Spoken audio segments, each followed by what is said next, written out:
ჭიათურაში მაღაროელების პროტესტი გრძელდება, გაფიცულები მეუფე დანიელს შეხვდნენ და მიმდინარე პროცესებში დახმარებას თხოვეს. თავის მხრივ კომპანიის სამოქმედო გეგმის შესახებ მედიასთან ჭიათურის საწარმოების ახალმა მმართველმა ისაუბრა. ირმა ჭოლაძე განავრცობს თემას ჭიათურიდან. მოამბის ეთერში ირმა გისმენთ. ამ დროისთვის კომპანია ჯორჯიან მანგანეს დასახმების თხოვნითა და განცხადებით 1000-მდე მაღაროელმა მიმართა. ეს ინფორმაცია მედიას კომპანია ჯორჯიან მანგანესის მიერ წარდგენილმა ახალმა მმართველმა მიხაილ სოცკიმ მიაწოდა. სოცკი იმედოვნებს, რომ განცხადებების მიღება მომდევნო დღეების მანძილზეც გაგრძელდება. ის ამბობს, რომ კომპანია არ შეცვლის გადაწყვეტილებას და გეგმებს მიწისქვეშა სამუშაოების განახლებასთან დაკავშირებით. მიხაილ სოცკი გამოეხმაურა გუშინ ჭიათურაში განვითარებულ მომხდარ ინციდენტს და მას სიველურე უწოდა. სოცკის ინფორმაციით კუნალობას კვლავ აგრძელებს კომპანიის თანამშრომელი შუქრუთის მაღაროს დირექტორი და არ არის გამორიცხული ექიმების გადაწყვეტილებით ის სამკურნალოდ დედაქალაქში გადაიყვანონ. რაც შეეხება გუშინ მომხდარ ინციდენტს, მაღაროელებსა და შუქრუთის მაღაროს დირექტორს შორის დაპირისპირება მას შემდეგ მოხდა, რაც შუქრუთის მაღაროს დირექტორმა მაღაროელების ინფორმაციით მათ ნახირი უწოდა.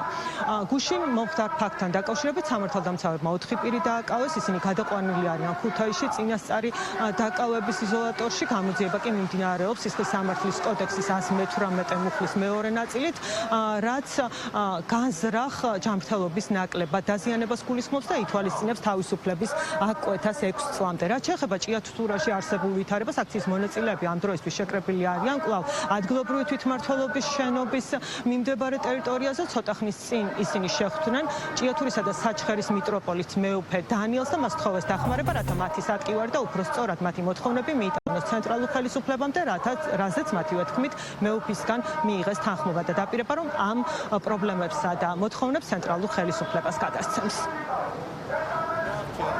გუშინ ჭიათურაში საშინელი შემთხვევა მოხდა. რადიკალურად განწყობილი ადამიანების ჯგუფმა გააჩერა ჩვენი თანამშრომლის თენგიზის მანქანა. მას შემდეგ რაც ის ავტომობილიდან გადმოვიდა, მას ქვების სროლა, ცემა და ფიზიკური დაზიანებების მიყენება დაუწყეს. საბედნიეროდ ჩვენი თანამშრომელი გადარჩა. ადგილზე მისულმა პოლიციამ და მოქალაქეებმა ამ ბარბაროსული ქმედების შეჩერება შეძლეს. დღისით სამწუხაროდ მისი მდგომარეობა გაუარესდა. ახლა რამდენიმე საათში ველოდებით ექიმების საბოლოო ვერდიქტს. საჭიროების შემთხვევაში მას თბილისში გადავიყვანთ ოპერაციის ჩასატარებლად. როდესაც მუშაობას ვიწყებდით, ვერასდროს წარმოვიდგენთ, რომ საქმე ამ სიტუაციამდე მივიდოდა. თუმცა ჩვენ არ გავჩერდებით. ნებისმიერ შემთხვევაში ჩვენი ყველა გეგმა, ყველა ის მოქმედება, რომელიც დავიწყეთ და რომლებსაც გავაგრძელებთ, შახტის რეაბილიტაციასთან და ამუშავებასთან დაკავშირებით გაგრძელდება. შახტების ამოქმედების ვადები არ შეიცვლება. დღევანდელი მონაცემებით ჩვენ მოქალაქეებისაგან მივიღეთ დაახლოებით 1000 განცხადება დასაქმების თხოვნით ახალ საშტატო განრიგში. ჩვენ არ ვაღიარეთ მიხაილ სოცკი, რასაც ამბობს და საუბრობს. ჩვენ ვამბობთ და ვიძახით იმას, რომ როგორც იყო დასაქმებული აქამდე 3620 ადამიანი, ისე უნდა აღდგეს სამუშაოზე. მენი გეგმა პროტესტის გაგრძელება არის, მოგეხსენებათ, არის 7 მოშიმშილე და ჩვენი გეგმა არის, რომ უფრო და უფრო მეტი ხალხი დავემატებით და დავიწყებთ შიმშილობას.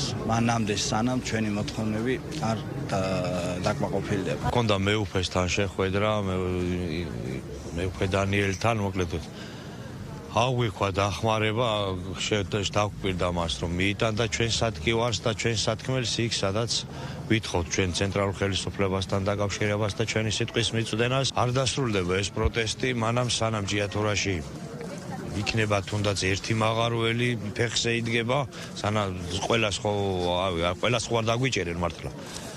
გავაგრძელებთ ბრძოლას და ბრძოლა უკომპრომისო არის. დიდგორი ჩვენ უკან დასახევი არ გვაქვს, ჭიათურას ვერ დავტოვებთ, ქალაქს ვერ მივატოვებთ და ვიბრძვით ბოლომდე. მე შეგახსენებთ, რომ ჭიათურაში მაღაროელების აქცია უკვე 2 თვეა გრძელდება. ამ დროისთვის აქციის 7 მონაწილე შემშილობს, მათგან 1 ქალია. მადლობთ ირმა ჭოლაძე საუბრობდა პირდაპირ ეთერში.